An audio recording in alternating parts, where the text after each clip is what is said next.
The House of Representatives has commended, or been commended, I beg your pardon, for intervening in Nigeria's ongoing debate over genetically modified organism crops, GMO. The issue has divided stakeholders with concerns about health and environmental risks, clashing with arguments about food security and agricultural advancement.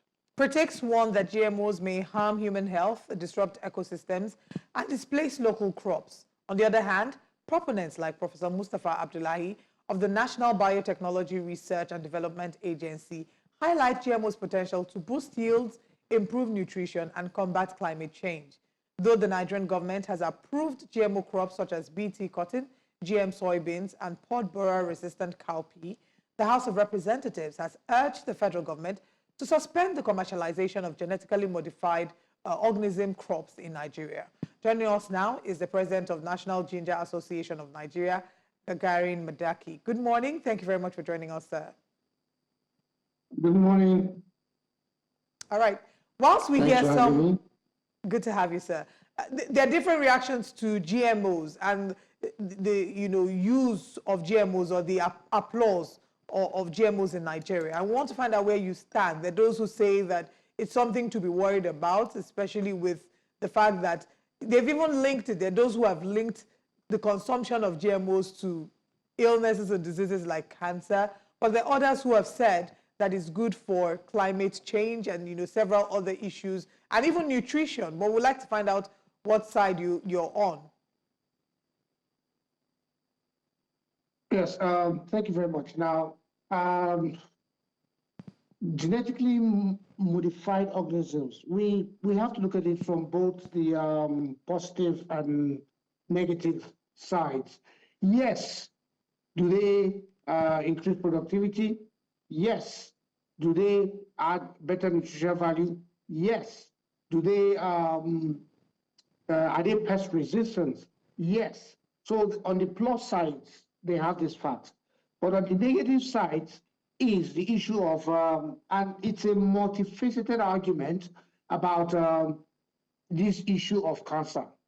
And people will tell you that 90% of what they eat, soybeans and maize in the United States, 90% is argued to be GMO. So the question is that if it is that much, why is the whole of America not dying from cancer? So there are people who have arguments, and but on the negative side, I'll tell you this: the impact of the GMO on our soils is such that that is an argument as well. On the issue of cotton being introduced to Nigeria, I called the president of the cotton farmers, Andy who is a very good friend of mine, childhood friend, and I asked him, be honest with me. He said, frankly speaking, for cotton, it works for them. The only problem is the cost. And this is my argument about GMO. I'm thinking that if you are talking about cost, importation, then it brings us back to the traps, the entrapment that you have to keep buying from one particular company. And if you do not have the resources, you do not get the cotton. So what I can only advise for cotton only, you understand, is that we need to empower our own local institutes, IAR, and fund them to be able to provide our own local solution to genetically modified, so that we are not entrapped into or addicted to buying from a foreign GMO company. But on the other issues, I'm actually a bit confused. I can say I support it for GMO, but they'll tell you that GMO is too expensive to plant locally. But the yields, undoubtedly, are higher. The nutrition is higher. The part on the soil, they have argued that that is argumentative, and I'll tell you why. They said that, well, this is what he's telling me, that he fixed it on the soil, and if you go and put a different seed that is not genetically modified, yes, it will affect the yield, but it is not something that he has not suffered it enough to tell me that after X number of years, he was not able to produce seeds. He doesn't know that fact, but he tested it, and he knows that it's more yield, it's better nutrition, it's better value, increases productivity, and it can reduce food security. So for me, until we can prove, because there are arguments for and against that it causes cancer. Now, when you look at the US, a big user of it, is it carcinogenic as they say it is? That's the question. I am more on the cost. I am more on the cost and the dependence on foreign companies from controlling your value chain through the seed. I'm thinking that we should localize that technology here, and then we can take it up from there. Yeah, but I mean, what is the biggest concern for farmers? You know, and those who have been feeding the Nigerian households for, I mean, decades. What is the biggest concerns that they have with regards to this? It will definitely affect the livelihood of politically correct peasant farmers or small-scale farmers, as they are called. It will definitely affect them the most. They're the ones that will be impacted the most. And Nigeria is being fed 90% of our food comes from that sector. So the truth is that it will affect more of that sector. We have not evolved to the point where we use mechanization, where we can guarantee that on mechanization alone, we have food security. And that's what we should do. And it's unfortunate, I was reading the other day about the fact that we have signed for these tractors, 10,000 tractors, which is still inadequate to be spread over the next 4 or 5 years. The first batch has still not come. And until we move to mechanization, we're not going to get lower cost of production, lower feed. And people keep saying that, no, but if you do that, you would ease the farmers out of work. And I said, no. What that does is that once you reduce your production, you have excess supply, it is cheaper, then it means we can export it. That's just my own common sense from it.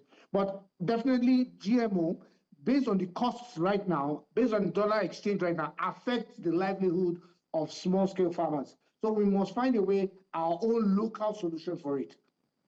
I wanted to touch back again on the concerns that individuals have raised about the dangers of GMO on nutrition.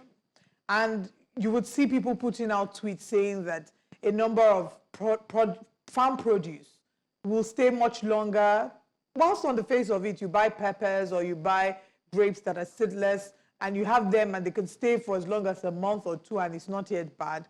It looks like a good idea on the face of it, but there have been concerns that have been raised as to how healthy these are to consume. And, you know, are these fears founded? You know, do people have a reason to be afraid or worried about the impact of consuming these foods? Well, you see, again, I'll tell you, the arguments have been multifaceted. I can tell you for sure that nutrition-wise, the GMO have been tweaked in a manner that it improves nutrition. No arguments there. And people will tell you that, well, that's artificial nutrition. The natural one is better. Okay, yes, maybe. But for me, I don't have enough evidence to talk about that carcinogen. But what I know for sure is cost. Everything is cost, and we cannot be dependent on one seed supplier controlling our value chain. No. Because if you get to a point where the man will tell you that, all right, you do not sell this seed at the cost of your crude oil, or we ban your country from getting GMO seeds, you'll find yourself in trouble. This is happening to, I think, a country, I think Zimbabwe, or Zambia, one of them, that is hooked, and the companies have just held it back as economic sabotage. So that, to me, is the danger, that you have to be reliant on somebody. I'm saying we should localize it here. That is progress. Now, on it being the nutritional fact, I don't have evidence for or against.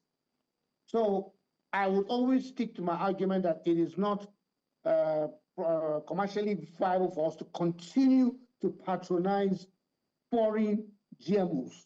Yeah. Let's localize it. And you know, I think there's also, you know, a fear of regulation as well. Many people would also mention that Nigeria doesn't have proper regulatory frameworks to even control the excesses that these, foreign GMO companies might also bring into, the Nigerian market. So there is that angle, that should be looked at. And, the way that the Nigerian society and governance structure always works is that you find out that, the GMO gets into the market, the reliance on the Nigerian, agricultural sector dips, and then slowly, farmers are just kicked to the side. Nobody even cares about, the farmers and protecting farmers, protecting agriculture anymore. They currently have major struggles. So imagine what happens when we then have the GMO option. That's also something that, people would point out. But I want you to speak on the reason we're even having this conversation at all. Is there, a continuous struggle with Nigeria's agricultural sector that the Nigerian government has still failed to address? If we had a thriving, productive agricultural sector that can feed Nigeria, export, feed even neighboring countries, will we be having a conversation on, about GMOs at all? And, what more would you ask the current administration to assist farmers and the agricultural sector? Well, you see, you have raised a very good point here, and I'll tell you this, that Nigeria is a signatory to the Maputo Accord, and the Maputo Accord states that you put at least 12% of your budget into agriculture. Now, what is Nigeria's budget in agriculture? 2%, 1%, 3%? If you can put 12% and cash back that 12%, you actually release that money, I think the sector would feel, even with the corruption, it would feel the impact of that. You can now increase productivity by making available more mechanization. With mechanization, there's better food security because you can produce far more. You can equally empower the small-scale farmers where they produce, but your cost of production actually is a lot cheaper. And once it's cheaper, you are sustaining the local food consumption. You are sustaining your own food consumption. The difference, you export it. It's just common sense. So government just has to come in ensuring that they mechanize and provide all the inputs required. Like the speaker I was watching earlier this morning was talking about the fact that if you do not invest in producing more yield for each crop, soybeans,